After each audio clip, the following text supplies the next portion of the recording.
I'm dancing. Hola, everybody. It's Sophia here.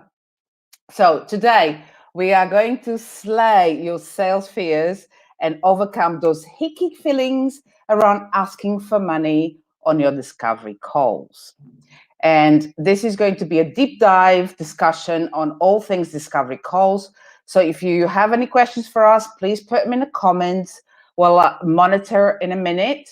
And today I've got a very special guest for you, Sanae Floyd, which I'm going to put on the screen in a minute. But Sanae Floyd is a powerhouse coach and sales mentor for female entrepreneurs, is a certified Canfield Success Principles trainer and founder of the Paid in Full in Prospering Academy. With 2 decades of experience in sales, Sanae helps entrepreneurs across the globe to master the psychology and the strategy for success, working with them to increase their impact and their income. So welcome, Sanae. Hi, lovely. So really happy to have you here today. This is just a really informal, before the weekend kind of chit chat. We had to change this because of unforeseen circumstances, but we're here today for you a lot. So again, if you are watching this live, if you have any questions around sales, please let us know in the comments. I'm going to monitor the comments in a minute, but also I'm going to ask Sanae some questions that have been asked before, and we've collected them. And I would love Sanae to tell us a little bit about this fear around sales call. And hand on my heart, I was terrible. I was terrible, wasn't I? So Not at all. I was. Let's be truthful. I was kind of terrible. And some of the questions that we're going to ask you today, I totally 100% resonate with them. And I can talk about them openly because I've got no fears right now. So Sanae, tell us a little bit about you if you want to. I've already introduced you, but do you have any offers coming up that you want to talk about?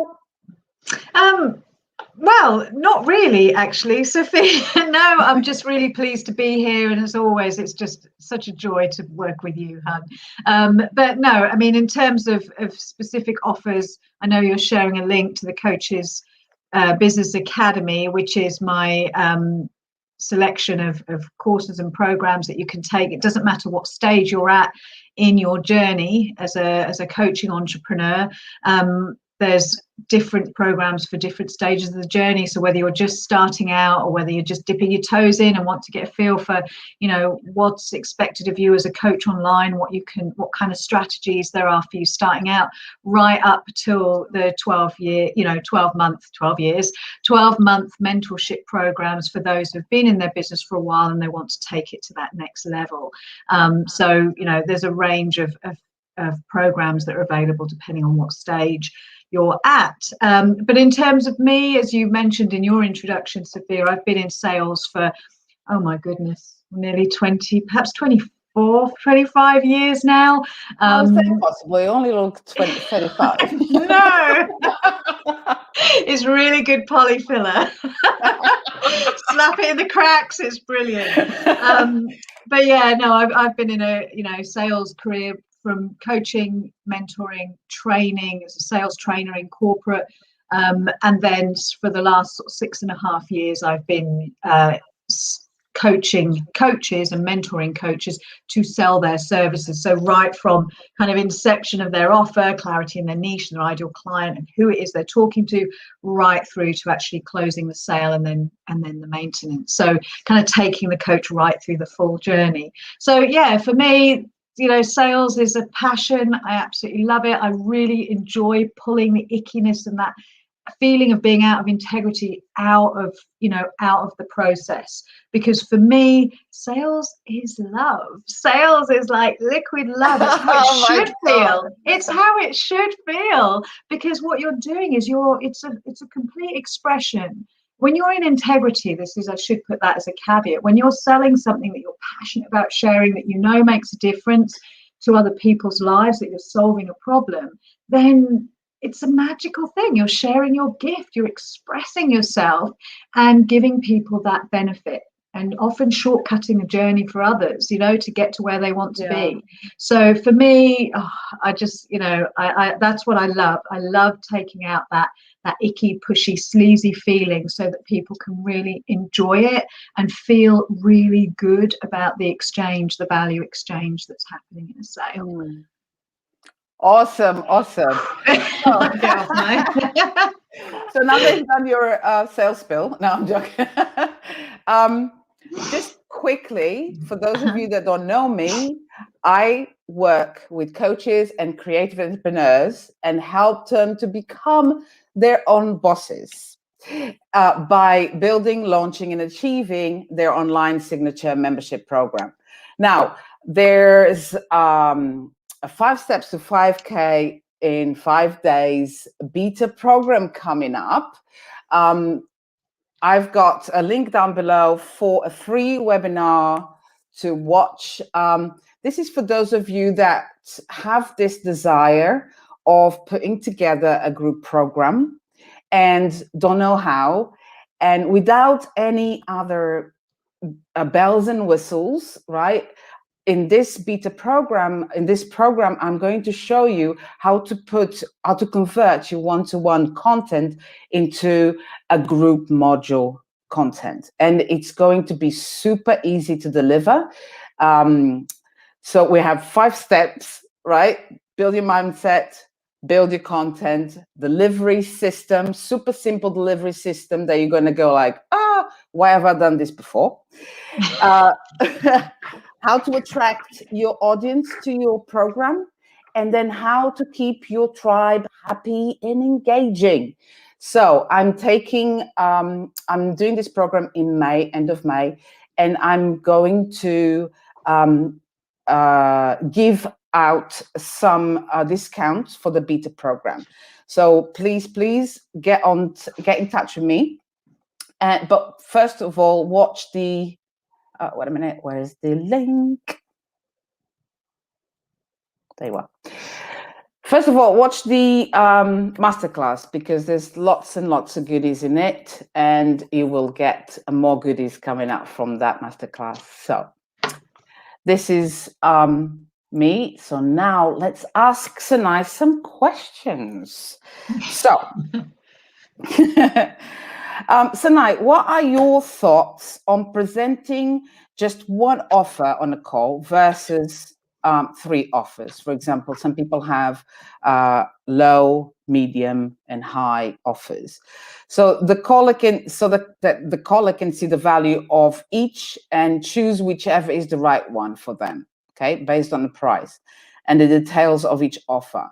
So basically, do you recommend on the sales call people to just keep focused on one offer or several? Okay, that's a really good question. And what I would say is, when you think about yourself on the sales call, there's so many kind of facets that I want to bring in to answer this question. But the first thing I would say, and kind of underpins a lot of the training around sales and getting into that mindset, the discovery call mindset, that when you get on that call, you want to embody the role of specialist. So this is really important. So as you kind of step into that mindset of, I'm the specialist, somebody's booked a call to speak to me because they see me as a specialist. So when you embody that role and you get onto the call, and you then become the person who is doing the discovering, if you like, you're the one that's kind of asking the powerful deep dive questions to get a handle on what is going on for this person, what is it they really want, what are they experiencing, what's getting in their way, and you're diagnosing. It's like, there's the doctor analogy on a sales call. You are diagnosing the problem. Once you've really dove into what's going on for them and you really feel that you're a good fit, then it's your job to kind of prescribe the solution. So to stay with the doctor analogy, you are prescribing a solution. So in doing that, it's really your job to present the best solution for that person as you see fit as the specialist. So by that, I mean, offer the one option that is the best option for them first. So you're going to present this one solution. It's the one you feel is the most appropriate to that individual at that moment in time, based on what they've told you. What this does is it takes out any kind of ambiguity or any confusion. You don't want to put more confusion or overwhelm into the mind of the prospect. So if you say, right, I have 3 offers, this one, this one, this one, they're all really great. This one does this one does that. And the person on the call's like, which one's better? I need to go away and think about it. And all of a sudden they're too overwhelmed, and it's not a good outcome. So I would always suggest you make a decision as the specialist, as the expert you are, to prescribe the best solution and then present that. So and this is hard, right? Right in the beginning. So I remember me right in the beginning, I was so keen of grabbing their attention that I wasn't really thinking just to give them one solution, right? One package. I was like, oh my God, you'll be perfect on this one, and A, B, C. I was like, oh. So in the beginning, it's difficult, right? Because we're so emotional and excited of delivering our packages that we completely kind of like, not on purpose, we kind of like overwhelm them a little bit, right? Yeah, well, it's that desire to help, but also I think there could be an element of nervousness there, or you said, we're so desperate to help, but also we might be desperate for the sale. So it's like, I need this money, I need this client, I'm so desperate, that we kind of get into our own heads rather than kind of hold a space for the prospect, which is really important. So yes, it's important to have a portfolio of offers. I will always recommend have 3 different solutions that meet your prospect, your ideal clients at the different stages of the journey, but really present the one that is the best solution for them. If it's that's out of my, that's a no for me. I can't commit the time, or I can't commit the investment, or for whatever reason they feel that might not be a good fit, then you could say, that's fine. I do have a first milestone package, like a shorter one that you can get to know me on, one that's maybe a bit more financially viable for where you are right now. So you can offer an alternative if the one that you did offer initially isn't what viable for them. So you're still getting the yes and meeting a need. And this is why I often say to people, a lot of people that may come on your call, they know they want to work with you already. They've been watching you, or they've checked out your content, your website.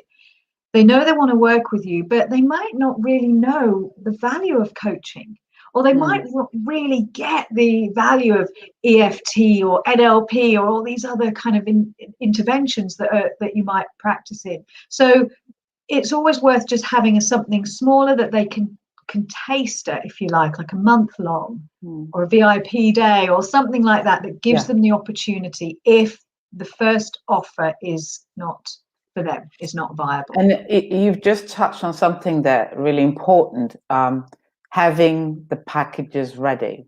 And this, I think, it's a problem with startups. I'm thinking about startups. I'm not thinking of an established coach. I know you work with coaches, with established coaches, and they will need you like a lot for the sales call, for example, in mindset and everything else.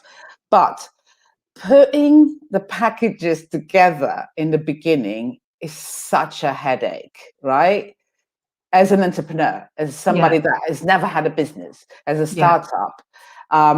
So that's probably why there's that confusion on the sales call, because they don't have anything put together from the beginning.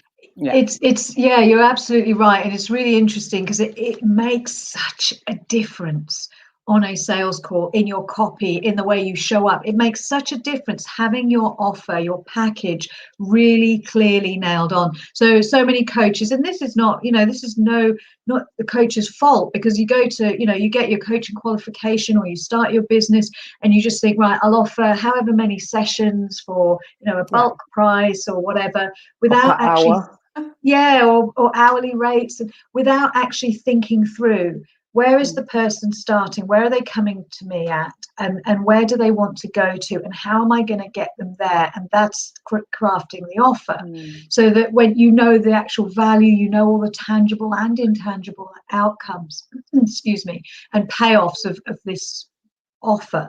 And I think when a lot of newer coaches, they don't have the package really clearly laid out, there's this really odd push pull energy in their visibility strategy. So what I mean by that is, your heart is going, I want to help you, and you go out there and you're sharing your message, but your head, your subconscious as well, is saying, how?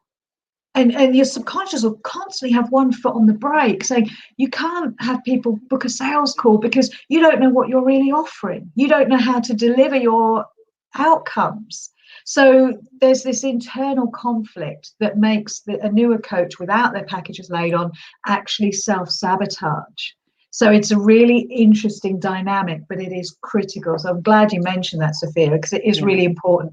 Yeah. Got to know exactly what your offer delivers, how much it is, how long it's Yeah. for, who it's for. All of that must be crystal clear. Yeah. And this is And that's, part of the thing that I do with my clients, is yeah. dial in to exactly what your gifts are, what your strengths are, what your experience is, and how we then package it into something that is so super valuable and irresistible to their ideal clients. So yeah, it's a huge component. And I think that once you have that nailed on, like niche, ideal client, packages, all that, the sales calls will automatically like come easily because you are confident Yeah. with, you've got an arsenal of tools in place, and the sales call will just come out easily, and you intuitively know what the other person needs, right? Mm. So okay, let's I've got I'm another just going to, question. I'll just put a point in there, if I may, about that. You're absolutely right. Once you have all of that clarity, there is a quote by Marcus Sheridan, who wrote the book You Ask, We Answer, about content marketing. And he talks about, that clarity enables you to show up in a whole new way. That energetic shift when you're clear and confident, when you know what it is about you that makes you credible, and all of that is really clear internally for you. It shifts how you show up. But as you're creating content consistently and showing up, and your messaging is going out there, people consume that. So they're consuming your content. And so Marcus Sheridan shares this statistic, this research has shown that by the time somebody actually books a call with you, doesn't matter the business, doesn't matter the size or the location or any of that, 70% of people already have, it's a yes, they're already 70% sold, because they've consumed your content. So the 30% on that sales call is actually just making that connection and seeing if you're a good fit, and you asking questions to make sure that your offer is really a good fit for them. And that 30% is you holding their hand across the finish line of making the right decision. So it's a really important point, because it means it takes so much pressure off the sales call. And a lot of coaches seem to see that sales call as almost like a job interview or a rehearsal or an audition, and they start kind of going overboard trying to show their value, when really that person has consumed their content. They already know it's 70% yes already, so that takes a lot of pressure off. Yeah, so good. Yeah. So this is a question from a psychotherapist and relationship coach. She's created her offer for 3 months of coaching program that's combining principles of psychotherapy, positive psychology, and traditional coaching. and she would like to charge 5K. But she's fearful that people would not buy her offer. She had a couple of experiences recently. One with a company, they wanted executive coaching, that they said that she was highly expensive than other coaches and with other customers, and they couldn't afford her.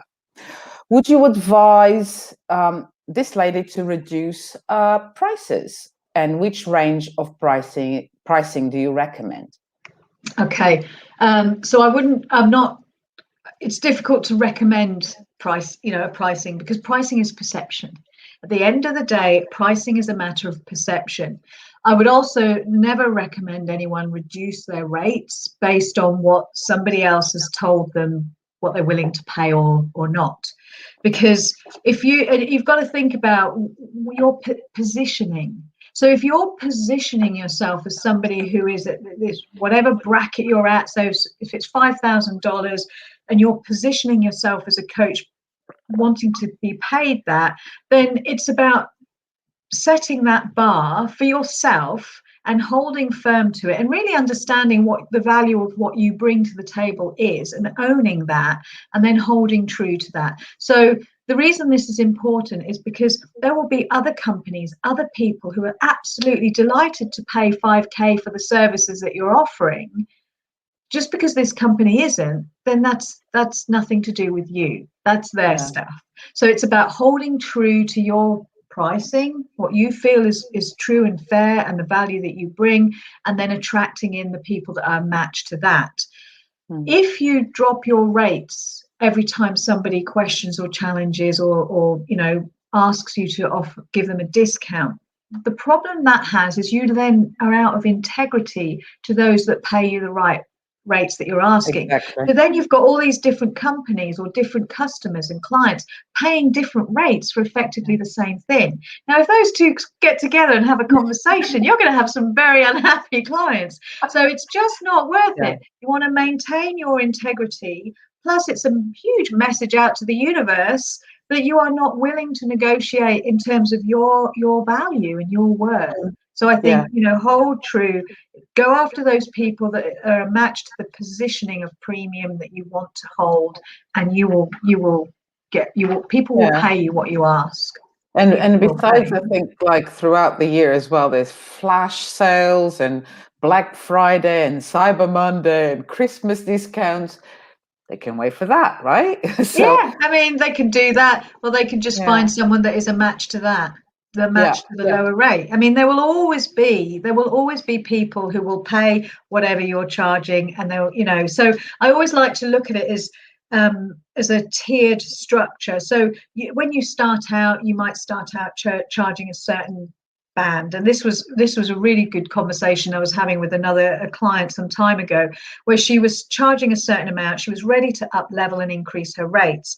What she struggled with the rate increase was the people that had fallen in love with her, that were raving fans, that were loyal people who were following her, who were this price range people. So they were comfortable paying this. She felt that she was being disloyal to them in growing to the next level. She felt she was abandoning them somehow, and they'd be upset with her. Now, there's two things to that. The first thing is, as you grow, you actually want to inspire those people to grow with you. So you can either take them with you, so they're growing with you, but if they don't come with you, what will happen is you grow to the next level. There are other coaches who will step in to that vacuum that you've left and service that layer of people. That's a really good image. Yeah, you're always moving up, and more people are coming in to fill the space you've left, and you're just continuously growing. So never feel bad like, oh, I'm abandoning people, I need to have all sorts of price structures. There will always be people who are willing to pay you your rates. Always. You've just got to position yourself effectively and hold true to what you want. And don't you think as well that people, they need to always be working on their mindset? Because if you are changing and all the time and putting your rates down and up and down and up, there is some sort of an insecurity there, right? You're not, massively. Yeah, So mindset. absolutely. Big. Mindset, well, we know this, don't we? 90% of your success in any endeavor is down to your mindset, 10% strategy. So, it's who you're being at the end of the day. It's who you're being at your core at a cellular level that is what is going to create your results, what is going to create your outcome. And you're absolutely right. If you're constantly, and I've done it, trust me, God, when I started out, I was like up and down with my rates. I'd increase my rates. I'd feel strong in the moment. Then I'd have a moment of insecurity, and I'd reduce my rates. So I used to be chopping and changing all over the place. But there's an important concept of lag time that it's really hard to hold, but when you do, it's so worth it. And what I mean by that is when you increase your rates, a lot of coaches do this. They get, they have some results, they feel a level of success, so they up level and they up their rates, they increase them. And suddenly they start getting people saying, oh, I can't afford you. So they start to wobble and think, oh, maybe that was too much. I don't deserve that. I'm not worth that. And they drop their rates again. Well, when you can hold true to your rate rise, that period is called lag time. You're going to get people coming in at the low who said they can't afford you, but they will fall away when you hold true to your new rate rise. And I see it all the time now, and it's really clear to me that this is just lag time. Hold true, and those people will fall away, and you'll start attracting the people who will pay you the next level. Yeah. But it's not easy. You've got to have nerves of steel. Because I mean, we all go through this. Yeah. We all question if we are worth that value that we've put upon our offers. We all question that. Yeah. Yeah. And that's again mindset. So I've got another one here. I'd like to know the best way to handle prospects who raise money objections. How do you keep them in the loop without spamming them with call to action emails, for example? Okay, so sounds like two questions in one there. But so the objection handling, yeah, the way I teach sales calls and the whole process, because it is a process. It's not just an isolated conversation on the telephone or a Zoom call or whatever. It's what leads up to that call. And this is about, we talked about it, the clarity of your content, the succinctness of your messaging, how you articulate your value through the way you show up. All of that is what starts to build that momentum for somebody then to go, oh my God, this person's speaking to my problem, directly to my heart. Yeah. They get me, they book a call. So that's the 70% of the sale that's been done right there. When you're on that call, if you are dialing into the questions, asking powerful questions, doing less talking than many coaches they talk a lot on these sales calls, but doing very little talking. You're asking powerful questions. You're really listening to that person. You're getting a sense. You're holding a safe space for where they're at. When you present your solution, at this point, having got all of that up front, there's very little room for objections because you've been pulling the rug on the objections all the way through the conversation. So actually, at the end of that, there's very little room. There should be very little objection. This is one of the things I always say, is actually not many objections come up when you take them through this process. However, they do. People have objections. People genuinely feel like I need to think about it. I need to talk to my husband. Oh my goodness, I can't afford that. All of these things are going to come up. So you can mitigate them up to a certain point. Not everyone's going to say, yes, that's something we need to accept. There are going to be those no's, and that's okay. That's absolutely fine. But if you get somebody who raises an objection, then I would honor that objection, ask them more questions, tell me a bit more about what, why is that a problem? What makes that a problem for you? You could also bring in, if they have an objection, you might bring in another question from what they said earlier in the call.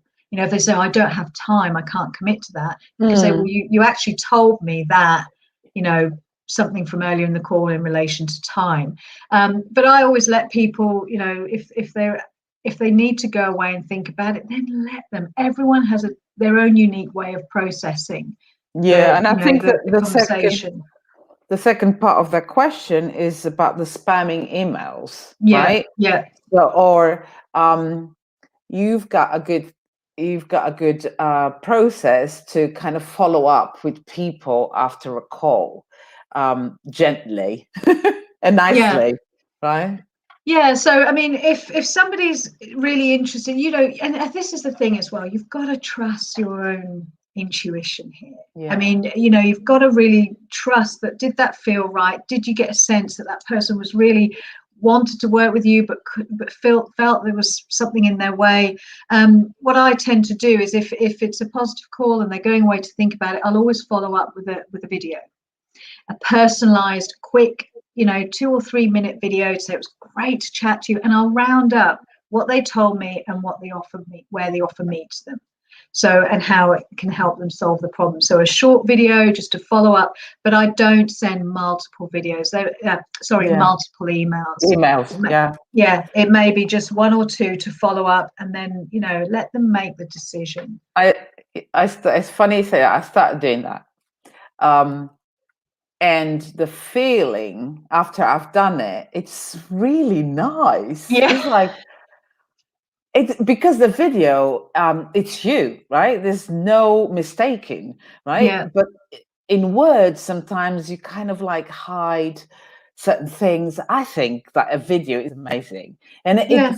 it makes me feel really good, Well, right? you're a pro, aren't you? You're a pro, and you're not hiding behind anything. Like you say, you're just, showing up on video, and it's a lovely touch. It makes such a difference, and somebody feels more, really just warm to receive a personalized video. So I think it Yeah, has been a game changer for all of my clients who do this approach. It yeah. really is fantastic. And also like the other side as well, when I receive that video, I know that I like it. Yeah, So if I like it, somebody else is gonna like it. So that's sure. a really good idea. Yeah. Um, and it doesn't feel hicky, it doesn't feel salesy or anything. Um, okay, so there's another one here. I've tried to avoid talking about anything sales related on calls, outside of telling them that if I feel it's a fit, I'll send an offer over. I've had a few people that really want to work together afterwards, and a few that have really found the value in the calls and have found it okay to take the advice and work on their own. Is this a normal sort of attrition, or should be trying to close in on a non-salesy way more? Okay, there's so many aspects to that question. Big question. Well, the first one that pops out straight away is this thing about giving advice. Yeah. People, and I remember you and I, Sophia, had this conversation some time ago about, you used to want to tell people to give them advice on a sales call and all of this kind of thing. And I would just say that's not a good thing to do. As much as, if somebody's hurting and we've got big hearts, we want to help these people. It's natural to want to say, oh, just, here's some few tips or some advice. But honestly, that's not serving that person, because it's like a temporary band-aid that might feel good for them in the moment, but it's not solving the core problem. So they'll go away thinking that they've had some good advice, but actually it's not helping them at all. And they're not going to, if they're not then moving on to work with you, they've missed out on really solving the problem. So I would say never, ever, ever give advice. You're giving them an experience of coaching without actually coaching them on a sales call. And you're doing that by holding a space for them, asking powerful questions, helping them get some clarity. So that's the first thing I'd say. You're not giving advice on these calls. In terms of not trying to be salesy on a sales call, trying to avoid anything salesy. Well, if somebody has booked a discovery call with you or a strategy call, whatever you want to call it, it's a sales call. So they've come to find out what it is you offer and whether it's a good fit for them. So imagine the disappointment when they've booked a call and they want to know, can you help me? How much is it going to be? What's it going to look like? How will I feel at the end of it? They've got all these things swimming around in their head and they want And they go away answers. without And they knowing it. go away with nothing because you're too scared to make Yeah. an offer because it's your stuff in the way. So that's not good either. So it's about really owning the fact that, you know, you're in business. You wouldn't walk into a supermarket and have the cashier scared to ask you for the money for your groceries, you know, just, or, you know, talk to you about an offer. So it's really important to kind of to change the mindset around sales to more service. You are providing a service, and it's a disservice if you don't offer your program if you know that this person would benefit, that it would change their lives. And I always say this, imagine if you didn't make your offer because you were scared with your own stuff getting in the way, and you saw that person a year down the road, a year down the line, and nothing has changed for them, except it's got worse because that's inevitable. And they found out that a year ago you had the perfect solution for them. How would you feel? You'd feel awful, wouldn't you? Because you didn't make that offer. So it's so important to just shift away from feeling, you know, icky about sales. The only way sales is out of integrity or icky is if firstly your offer's crap, that, you know, you can't help someone and you're lying, which is very unlikely for, you know, for people watching this. But the second thing that you can really be out of integrity, no matter how good a coach you are or how brilliant your service is, if you put your offer in too soon on the call. This is when people lose themselves and fall out of integrity and feel out of integrity, because the way to make an offer in integrity is by doing your fact find, establishing the needs so clearly that when you make an offer, you're making an offer that is an exact match to what they've told you they need. But if they go, hi, this is my problem, this is where I'm at, and you go, great, I have an offer for you, you've not done a proper establishing needs fact find. That makes your offer out of integrity, because they can say, well, I don't need this. You'd be like, oh, oops, I didn't need that either. And why are you telling me this? Oh, sorry. And your offer can really fall flat. So it's about really understanding that individual, then making an offer. Yeah. And talking about that, that's why I create a form with some questions that are attached to the call. So that gives me a little bit of a research onto the person, and I'm very curious. So I just go and stalk them everywhere and find out as much as I can. But I used to do that a lot in the beginning, like a lot. And you told me off for that lots of times. I'm sorry, that's just the truth. Hands on, hands up.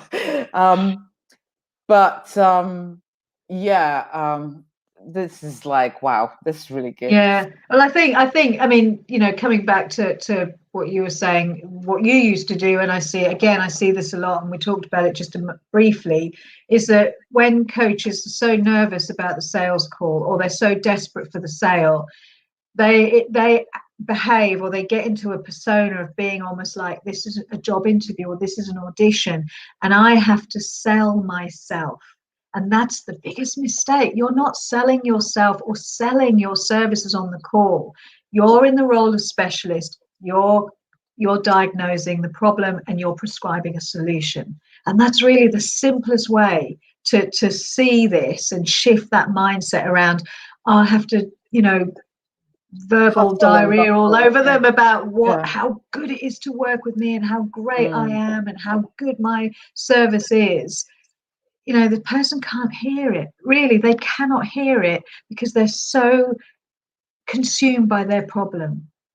The best thing you can do is actually button it and hold a space for them to be able to just, you know, answer your questions and feel heard. That's the most important thing that we all want at the end of the day, is just to be heard and feel held in a container where we feel safe. And that's the best thing you can do. I found as well, like when some people come on a call with me, and because they've got so much going on, because they're stuck in this, how do I do this? How do I do that? How do I do this? So there's too much going on in their heads. And sometimes they come on a call and they can't really verbalize what they actually want, right? So that's why I think it's really, really good to ask the right questions. And also, not being rude, but I normally kind of like, can I just stop you there? And it's, because people just go off on in their little world with the want that they want, but they don't really know how to get it, Yeah. right? So yeah, so just converse in the sales call. And I think you said something before, and it just humped me a little bit, because I think what we heard about sales calls from like 1990, right? It's not how it should be done now, right? Or it's not how it's my Oh, dog. Clara. People are coming in. Sorry, guys. Well, this is, Live. live. um, Cara. So I just went off on the yeah.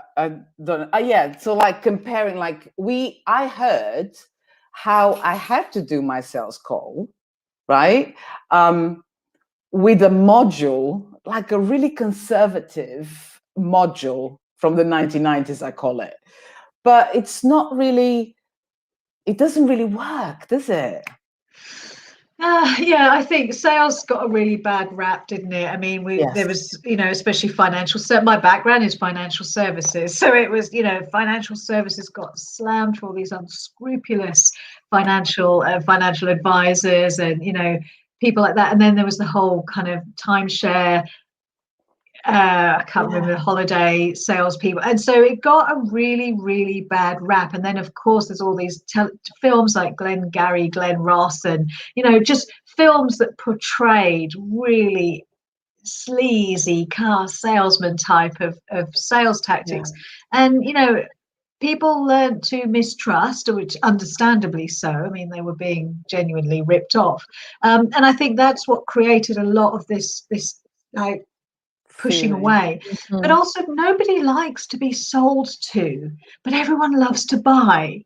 So Yes. we do, don't we? We love to buy, but we hate being sold to. So it's really understanding that we just got to create that balance between sharing our passion and showing genuinely that I have a solution to your problem, I can help you, and doing so from a place of just genuine desire to give and help and provide a service. And having that balance between that and actually being so desperate and kind of crossing that line. So yes, it got a bad rap, and you're right, there's some really shitty sales kind of trainings that are out there from the old. And don't forget, like I was a whatever. purchasing manager and a senior buyer in corporate, so I used to buy stuff. So when I had to shift, and we had this conversation before, Yeah. I couldn't shift my head into buying. Now I had to buy customers. Like I had to sell myself. I had to sell my services, not myself, but I had to sell my services and start buying customers. And I think I've got a book there, buying customers. Can't remember which title it is, but it's the same, right? So, when I was a purchasing manager and I had to purchase materials, I was negotiating and I was listening to the suppliers that would give me what I wanted to the spec, right? So it's more or less the same with our own businesses. Yeah, I think one of the biggest benefits that as coaches, so as passionate service-based entrepreneurs, and I really, this is important to really hear, I guess, for the audience, is that when you're a passionate service-based entrepreneur, more often than not, so 99.9% of the time, you are providing a service based on something you yourself have overcome. So you've been through some struggle. Oh, Cara, she agrees. So you've been through some struggle, some challenge. You've navigated your way out. You've taken the long road. You've learned. You've got all this wisdom and experience and knowledge. It's really developed your own skills and gifts. So when you package all of that together, it feels very passionate to want to go out there and share it, because it's born out of your own unique experience and a struggle of some sort. So that's really key. And the kind of the best story that I have around this is when I was working in corporate as a sales manager, we had an assistant sales manager who was just kind of average in her sales. We were selling home insurance, we're selling mortgages, savings, investments, all these different products. She was just kind of run-of-the-mill average. No, we're not winning any prizes, but she was a nice girl. And then over a period of time, suddenly she was selling randomly home insurance like hotcakes. They were flying off the shelf. We were like, what's going on with Nick? Flying off the shelf, to the point that the managers were asking her to come and train their sales teams on how to sell home insurance. She was winning all these like saleswomen of home insurance of the month awards and all of this kind of thing. It was just like the trajectory, the change was huge. So when we looked at, right, what's Nikki doing? What's she doing? What has changed? Like literally overnight. It was really simple. She has the home insurance product that the company was selling at the time. She experienced the horror of a house fire. Now, luckily, her fiance and her child were completely safe. They got out, but the whole house one Sunday night was completely smoke damaged. She was moved out of the home by the insurance company. They rehoused her. They went in. It took 4 to 6 months to completely clear up the property, clear all the smoke damage. All furniture was put in, new for old, and all of this stuff, everything replaced. She was taken care of so well by the insurance company. So what I'm saying is the difference then, she walked back into work after that experience, and she spoke to every single person about this experience from her heart, because she'd been to that trauma place. She'd had a horrible experience. And so when she talked about, have you got home insurance? And people are like, nah, don't need it, or whatever their experience was. She was like, I promise you, if you don't have it, you just don't know what could happen. And so all of a sudden, her whole energy around it changed. She was passionate about it. She was sharing something that was born out of struggle, that she'd experienced this horrible situation. So when she talked to customers, they bought it from her because they believed her, because she was so passionate about it. So that kind of silly story or whatever is really effective for just saying, when you're talking from a place of passion, and because you've been somewhere where you don't want anyone else to go because it's horrible, or the struggle they're in and you know how to get out, then it makes such a difference to how you close a sale, or how you convert, or how you attract clients in the first instance. Yeah. Oh, that story. Does that make sense? Yeah. Yeah. Tell you what, that story just all the time. I feel it. I can see it. Yeah. And it's true. Yeah, it is. And there's little nuances to that. I mean, at the time she was getting ready for her wedding. So her wedding dress was in the color, it was black, smoke damage. It was just all these little nuances to the story that just made it more agonizing. Give me a minute. Right, I'm just going to leave you with this question, because I think I've got somebody at the door. Okay. This is my final question. We could stay here and talking for hours, right? But I'm going to leave you on the screen. How can you shift? Okay, wait a minute. Final question. How can you shift your thinking to feel good about selling? So, can you talk us through some really simple action steps that somebody can go away today and implement it and feel really confident in those sales calls? Sure. Are you leaving? No, I'm here, but I'm just going to remove myself, but I'm here. Okay. I'll be back in a minute. Don't leave me. Go. Oh dear. Okay, so simple shifts. Well, there's a few things we've talked about already in terms of, that preparation of your mindset pre the call. So understanding that you are showing up as a specialist. The reason somebody has booked a call with you is because they already see you as the specialist that you are. They already perceive you as an authority, as an expert, by virtue of how you've been showing up. So that initial kind of mindset before you get on the call is really important. The other thing around kind of shifting from feeling salesy to feeling really good about sales is to, like we talked about before, really understanding the value of your offer.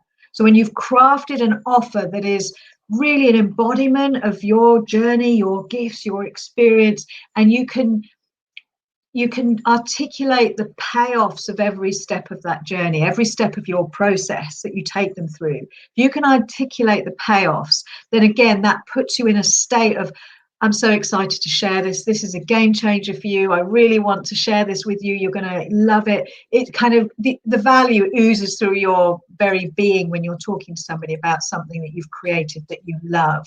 So having your offer really clear is so important. And, understanding that you don't need to be falling over yourself on a sales call to articulate your value. Because again, they're on there because they already know the value of what you do. That's why they've booked a call. But the best value you can give to somebody on a call to demonstrate your value is by being an excellent coach on that sales call. Give them an experience of coaching through asking powerful deep dive questions, silence, waiting for the answer, digging deeper, asking what else. My two favorite words on a sales call: what else, to get them from their head into their heart answer, and just holding a space for somebody is such a powerful experience that they will want to continue on with you. They will get that sense that you are genuinely there for them. And get out of your own head. Get out of your own head. Just this is another question that comes up quite a lot. How can I stop hearing myself when I'm supposed to be listening to the prospect? Because the coaches will say, in their head they're hearing, oh, they probably can't afford me, oh god, they've just mentioned they've got no money, so they probably can't afford me. And then they start kind of getting lost in their own thinking instead of just focusing on what the prospect is saying. So that's really important, to kind of close the mind and just really be open-hearted to the prospect in front of you. Don't make any assumptions. It's really important. You can't make any assumptions. They might tell you they've got no money, but they may also have money set aside purely for their personal growth or purely for coaching. So, lose all assumptions. Yeah. And to everybody that's listening today, I mean, I just want to say that Sanae has the most amazing sales process, right? It's just so simple and it makes so much sense that when you have that, in your hand, there is no way you cannot close on a sales call. Because when I follow it to everything, to the minute detail, I'm listening and I'm asking the right questions, the important questions that need to be asked, so that the conversation flows and you don't lose track. It's absolutely freaking amazing. So it is freaking out. I'll take that. Amazing. It is. Yeah, but everyone says once they've gone through it the very first time with a client, with a prospect, and they've closed, they'll just say, I just felt so authentic. I get it now. I get it. This is selling by just being me. And I'm like, yes, because that's all you need to do. You don't need to put on some like sales pros persona. It's just being authentic, but just having the right questions.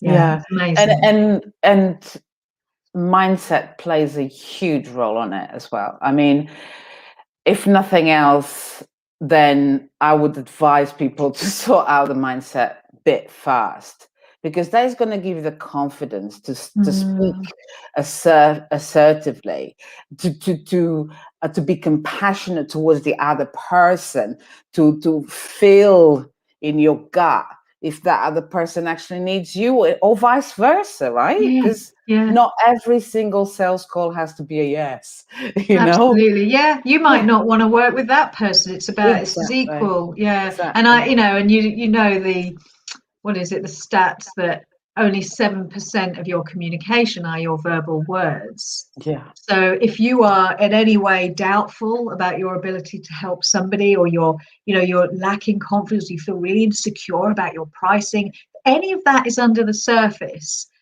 and you're talking, the prospect can pick up on that 93% nonverbal.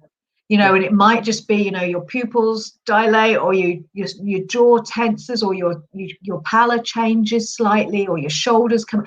You're never not communicating. So with your whole And body, I'm in trouble because I'm very expressive. yeah.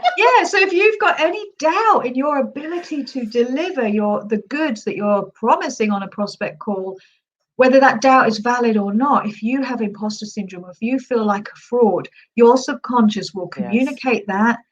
You don't know it. They don't know what they're receiving, but they're receiving a message that makes them go, do you know what? I think I need to go think about this, and you never hear from them again.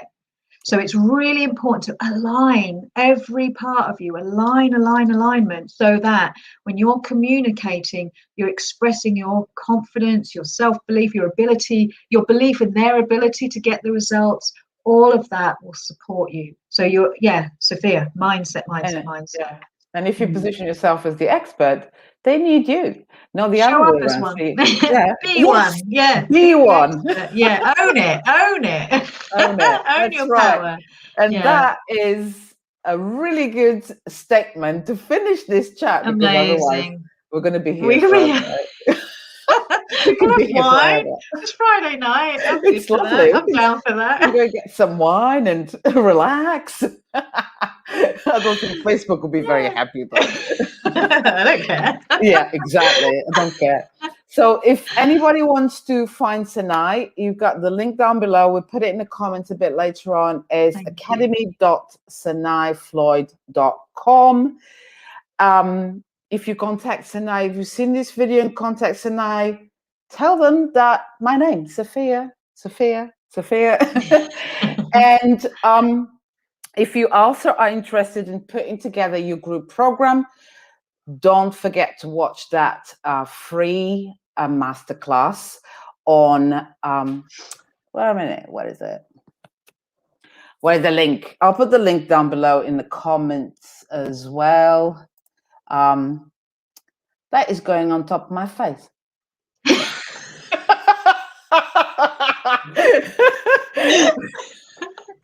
Where are we? So you can watch the free webinar, 5 Steps to 5K in 5 days, in radicallaunchsystem.com/555-webinar. So if you have any questions around these topics, let us know in the comments, and we'll be very happy to respond, right? Yep. Thank you Absolutely. so much for coming over, Sanae. Thank you. Oh, it's been a Have joy. a lovely weekend. And you, my gorgeous. And everybody, have a lovely weekend. I'll Thanks see for you all watching, very guys. soon. Bye. Bye.